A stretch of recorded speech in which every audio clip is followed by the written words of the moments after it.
네,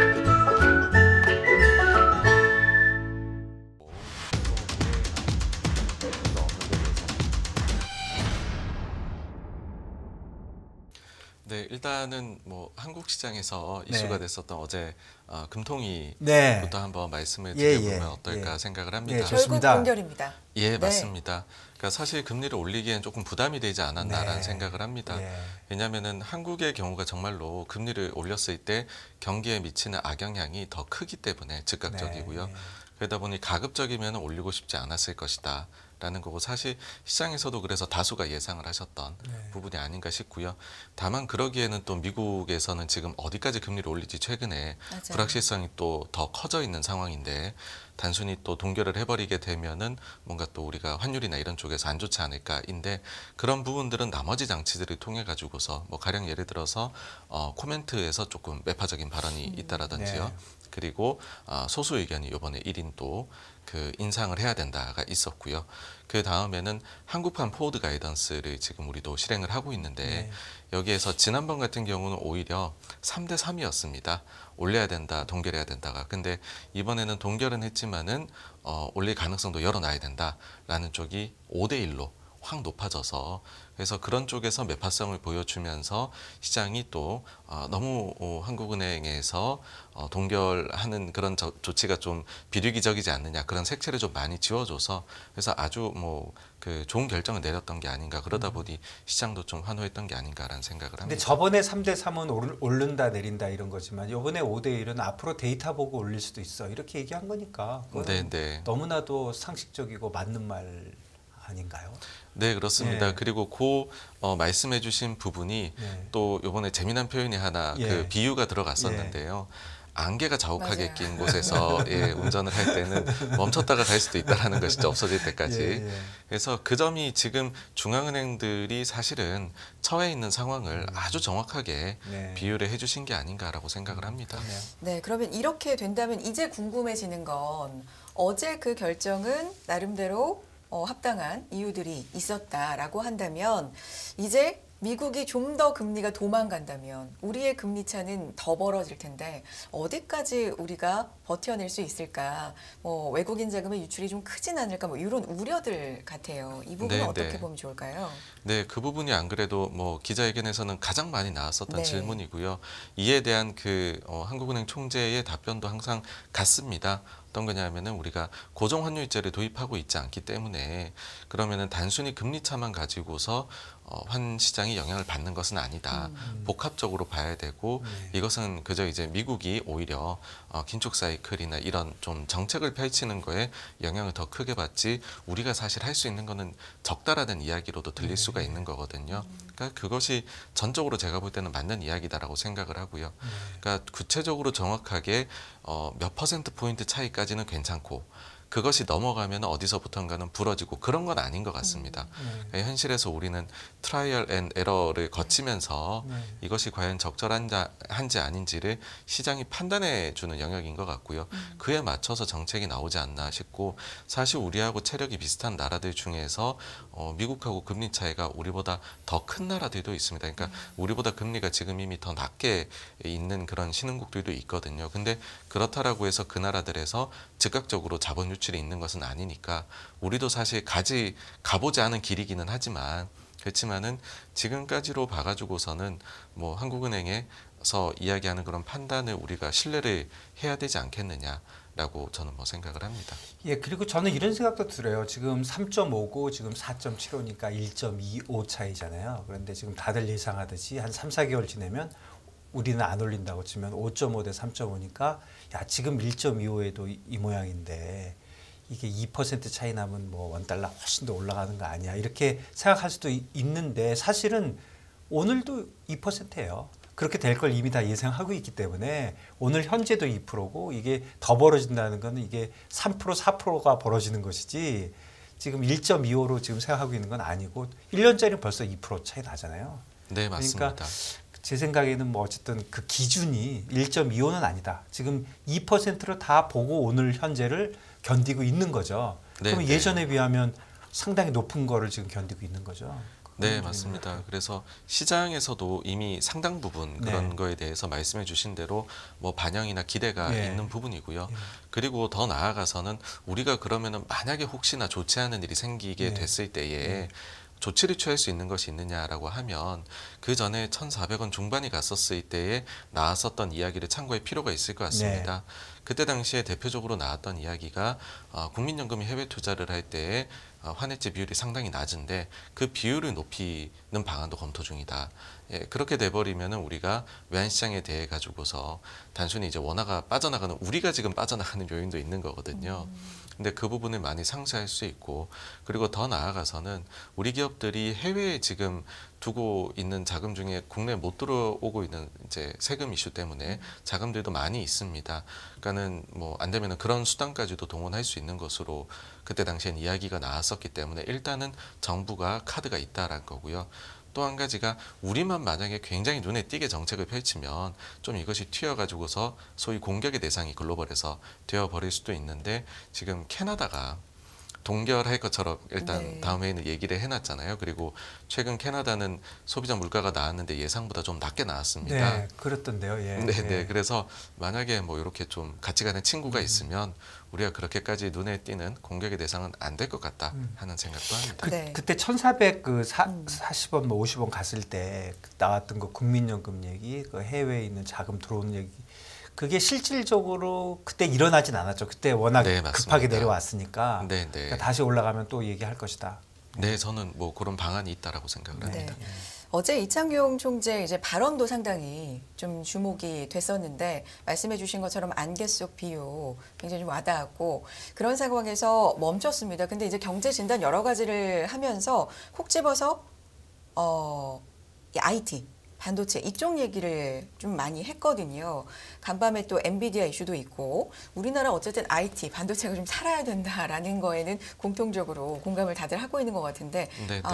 결부시켜서 좀 진단을 해주세요. 현재 상황 어떻습니까? 네, 사실 IT 이야기를 하지 않고 우리 네. 경제 진단하기가 너무 이제 거의 그렇죠. 불가능하다 네. 보니 거의 매번 회의 때마다 네. 언급을 하시는 것 같아요. 근데 일단은 그 뭐 엔비디아의 실적이 굉장히 그런 측면에서는 중요하지 않았나인데 이제 그 뭐 매니저를 하고 있는 분들의 이야기를 들어보면 네. 이번에 엔비디아 실적에서 가장 좋았던 부분은 뭐냐 하면 결국은 1분기 이후에 가속화될 것 같다. 그러니까는 지금 그 데이터 센터에 대해 가지고서 시장에서도 좀 설왕설래가 있었거든요. 그러니까 무슨 얘기냐면은 우리나라 반도체 기업들이 2분기에는 뭔가 업황이 저점을 찍고 반등을 할 것 같은데 라고 지금 다들 보고는 있는 거죠. 네. 그러니까 그 기대감을 가지고 바닥에서 또 이제 주식이 좀 하이닉스나 예, 삼성전자가 예. 상승한 것도 있거든요. 근데 그 이후는 모르겠다라는 거죠. 그렇죠. 사실 하반기로 밀릴 수도 있는 거 아니야. 일각에서는 이게 상황이 되게 나쁜 것 네. 같은데 내년으로도 밀릴 수 있는 것 아니냐 반등이 라고 생각했는데 엔비디아가 실적을 발표를 하면서 데이터 센터 쪽이 좋고 그 다음에 1분기가 지나가면은 그게 가속화될 것 같다라는 이야기를 이제 그 Q&A 시간에 해버리니까 그 점을 가지고서 그러면은 일단 2분기 최저점설은 확실한 것 아니냐라는 이야기가 나오면서 반도체 주식이 다 좋아진 거거든요. 그 대표님 조금 좀 자세하게 조금 더 이해를 못하고 있는 저 같은 사람을 이해하면 그럼 엔비디아에 하는 비즈니스와 우리 삼성전자하고의 이런 관계를 조금 좀 설명을 해주시겠습니까? 네, 그 아무래도 이제 우리는 거기에 이제 그 엔비디아 같은 경우에는 네. 지금 고객사의 상황이 어떠한지를 가장 뭐 최선두에서 말해주고 있다라고 네. 얘기 드릴 수 있을 것 같아요. 네. 왜냐하면은 시장에서 결국은 여러 분야 중에서 네. 그나마 지금 성장이 나올 수 있는 쪽은 데이터 센터밖에 없는데 네. 그쪽에서 굉장히 잘하고 있는 플레이어다 보니까는 네. 이쪽이 우리보다는 그 업황이 실제로 얼마나 지금 기민하게 움직이고 있는지를 더 빨리 안다라는 것이죠. 그럼 엔비디아에서 삼성전자한테 예를 들면 SK 이렇게 더 이제 더 주문을 많이 할 수 있다. 그런 일들이 이제 네. 그래서 엔비디아의 말들이 우리한테 이렇게까지 좀 크게 영향을 미쳤다. 네. 그렇게 봐주시면 될 것 같습니다. 실은 이제 어제 우리장 시작하기 전에 실적을 낸 거고 네. 그 다음에 뭐 반도체 주식이 좋았지 않습니까? 네, 그런 게 이 말 한마디에 지금 그 정도로 움직일 정도로 파괴력이 있었다라는 거고요. 그리고 또 한 가지 이제 그 중국 관련해 가지고 계속 말씀을 하시잖아요. 네. 그러니까 중국 쪽이 결국은 회복이 되어야지 우리 쪽에 회복도 나타날 수 있는데 최근에 또 국내에서 가지는 불안감이라고 하면 중국이 이제 과거랑 좀 달라져 가지고서 옛날에는 우리의 그런 중간재 같은 거 열심히 사갔는데 지금은 좀 소비 중심으로 바뀌면 중국에서 경기 부양이 일어나도 그 효과가 좀 반감되지 않겠느냐라는 이야기를 실제로도 요즘에 많이들 걱정을 하고 네. 있는 거거든요. 특히 또 우리가 대중 수출이 많이 계속 부진하니까 우려가 더 큰 것 같아요. 그래서 거기에 대해 아주 어떻게 보면 현실적인 고민을 말씀을 해주신 것 같은 게 과거에는 이 정도의 관계성이 있다라는 거죠. 만약 예를 들어 중국이 좀 경제가 좋아지면 근데 그거를 반 정도로 생각하고 있다. 그렇게 말씀을 하시더라고요. 그러니까 저희가 사실 어려울 때는 대충 중간 정도 예상치를 넣는데 그렇게 만약에 기본 가정을 깔고서 정책을 펼쳐나가는 거면 그러면은 상당히 합리성이 있는 게 아닌가 저는 생각을 합니다. 네. 엔비디아 얘기 조금만 더 하면 이 AI 얘기가 상당히 실정 얘기하면서 많이 나왔잖아요. 최근에 뭐 챗 GPT 때문에도 AI 얘기가 상당히 많았고 뭐 관련 종목들도 굉장히 움직임이 좀 있었는데 이거는 전반적인 반도체에도 큰 영향을 준다고 봐야 할까요? 그리고 엔비디아 실적이 지금 절대적으로 잘 왔다기보다는 대표님 말씀에 의하면 2분기 저점이고 훨씬 더 좋아질 게 약간 확신이 들었다. 멘트를 통해서 이렇게 시장이 받아들였다. 이렇게 보면 될까요? 어떻습니까? 네, 일단은 실적이 예상보다 잘 나왔고요. 그 다음에는 다음 분기 가이던스도 좋았는데 그 뒤에는 그게 이제 가속화될 것이다라는 표현이 들어가서 그래서 생각보다 상당히 상황이 괜찮은 것 아니냐 기대를 이제 불러냈던 것 같고요. 그 다음에는 지금 우리가 뭐 챗 GPT나 아니면 구글에서도 발표하고 이런 것들을 통해서 과거에는 랩실 수준에서 본인들끼리만 이렇게 좀 연구를 하던 게 이제는 모두가 알게 되었고 그걸 우리가 다양한 업계에서 다양한 사람이 참여해서 어떻게 사용해 볼까를 지금은 막 이렇게 브레인스토밍을 해가지고서 단계가 높아지는 것 같아요. 난리가 난 거죠 지금. 네. 갑자기. 그러다 보면 이게 붐이 일어나게 되고 우리 입장에서는 사실 우리가 소프트웨어는 잘 못하지만은 하드웨어에서 경쟁력이 있으니까 그쪽에서 치고 들어갈 우리가 여지가 많지 않겠느냐. 그러니까 대표적인 게 그래서 반도체가 그런 쪽에선 수혜이다라는 생각이고요. 실제로 주변에서 얘기를 들어보면 어떤 쪽에서 정말로 좋을까 하면 뭐 많이들 아시겠지만은 이제 코딩하는 쪽에서는 상당히 도움 받는다 말씀하시는데 게임 업계 쪽에서도 그런 이야기들 하시더라고요.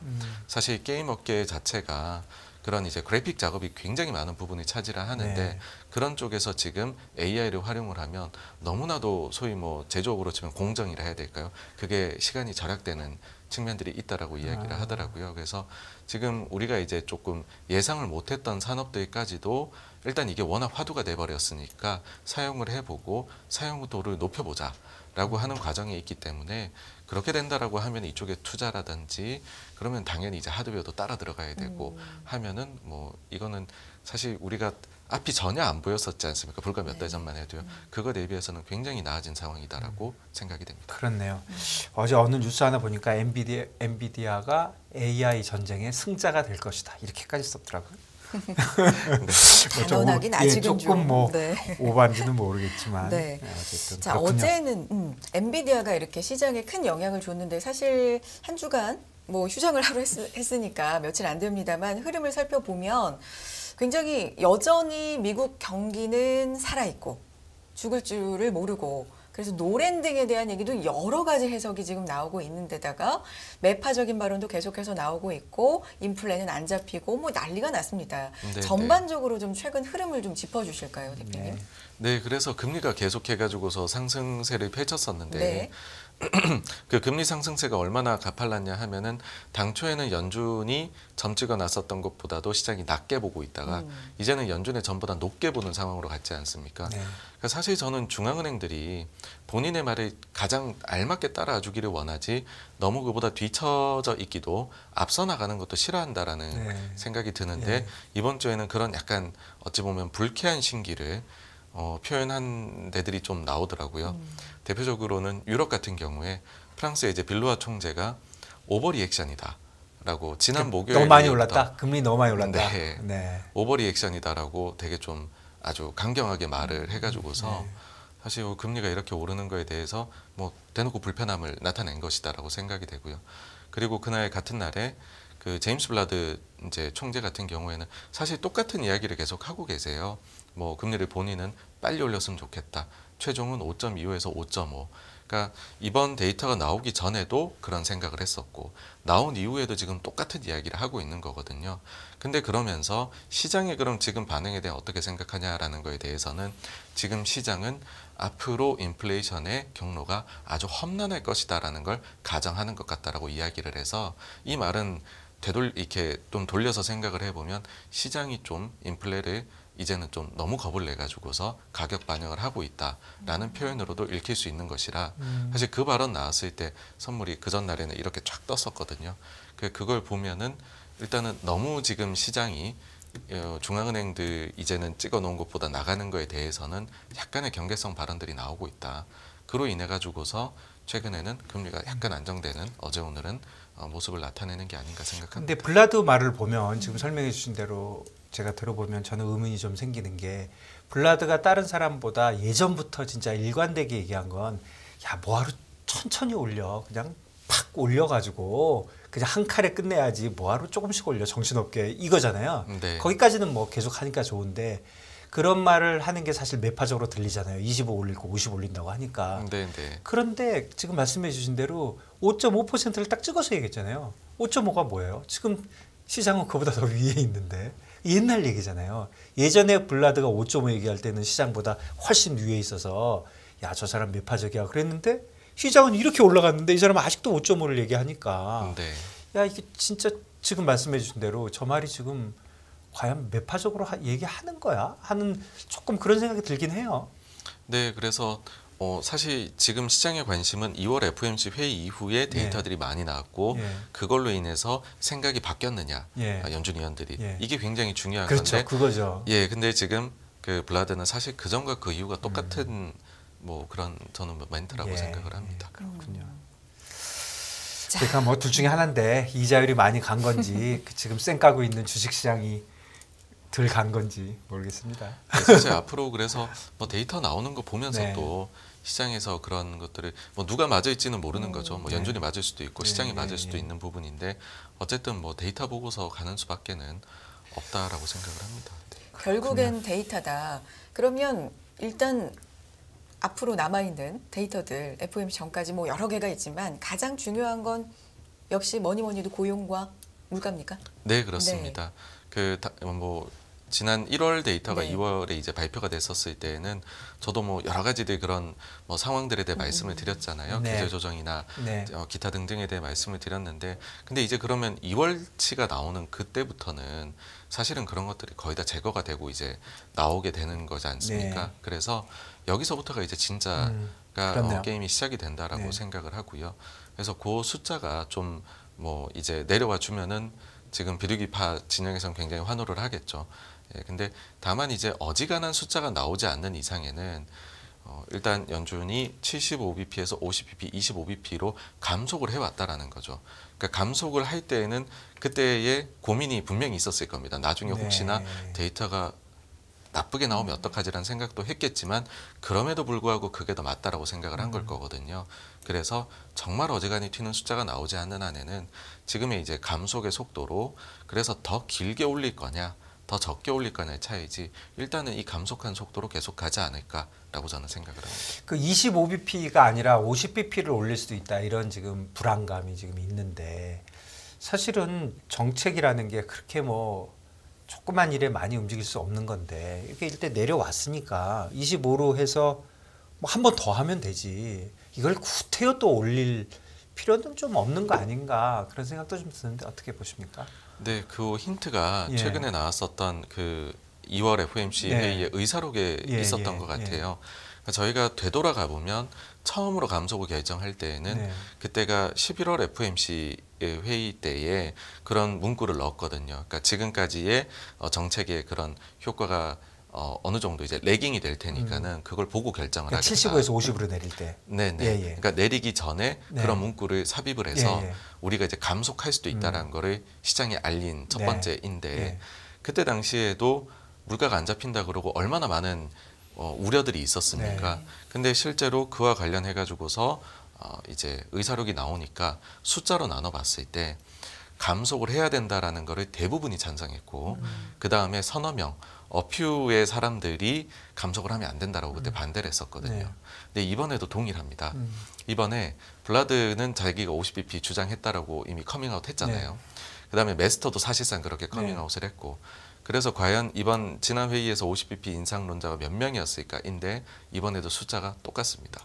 그러니까는 대부분은 25bp 찬성, 어퓨 서너 명은 50bp를 찬성한 거라 제 생각엔 그때 11월 때하고 지금까지 결이 완전히 같은 게 아닌가라는 생각이 들거든요.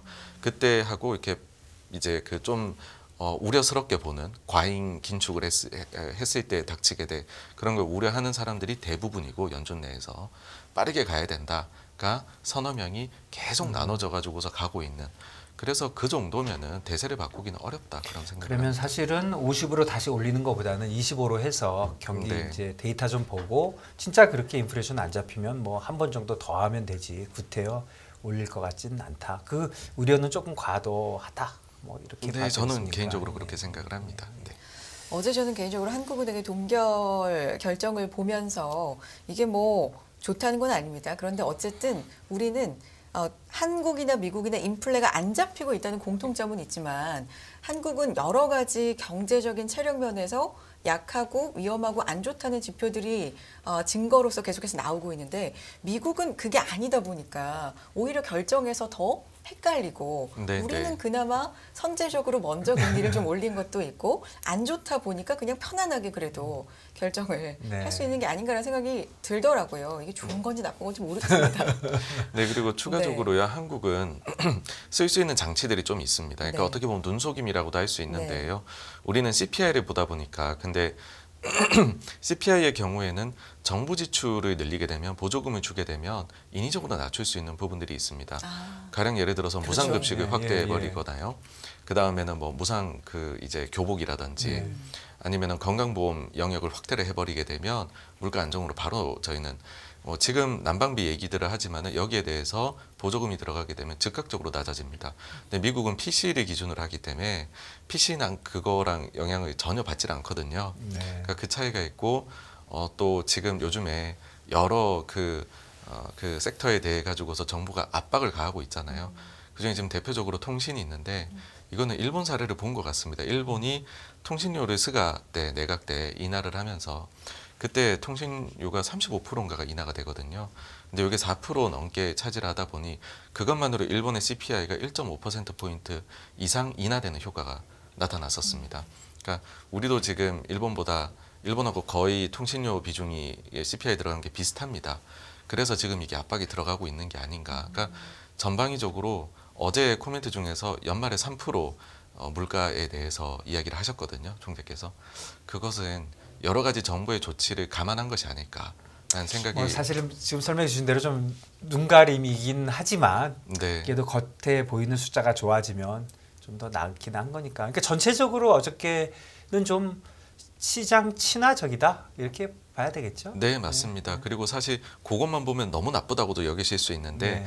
근데 이거는 시간을 끄는 거거든요. 네. 뭐냐면 우리 물가는 결국에는 수입 물가입니다. 그러니까 네. 환율이 높았을 때 안 좋고 그다음에 에너지 가격이 높았을 때 안 좋은데 그게 빠르게 내려오고 있습니다. 작년 11월부터 이제 전월 대비로는 수입 물가 마이너스고요. 작년 5월이 물가가 30몇 프로 수입 물가 높았는데 이제는 1%대입니다. 그러니까 시차를 두고 이게 국내 물가 하락으로 안정으로 이어질 건데 그 가격 역할을 정책으로 좀 하게 되면 그야말로 소프트 랜딩을 하겠다. 예, 할 수 있지 않느냐라고 네. 보고 있는 것 같아요. 네. 네. 알겠습니다. 예. 오늘 여기까지 듣도록 하겠고요. 정광훈의 포커스라이트 86번가 정광훈 대표와 함께했습니다. 말씀 고맙습니다. 감사합니다. 감사합니다.